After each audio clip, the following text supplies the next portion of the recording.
But we are starting the epicenter with some piece of breaking news that is just coming in. The tribunal looking into the Islamic preacher Zakir Naik's case has stopped the Enforcement Directorate from attaching the properties of the Islamic preacher. The Money Laundering Appellate Tribunal has ordered a status quo.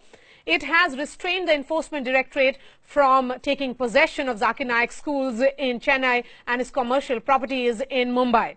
The tribunal has also pulled up the Enforcement Directorate over its probe against Naik and his Islamic Research Foundation, that is the IRF.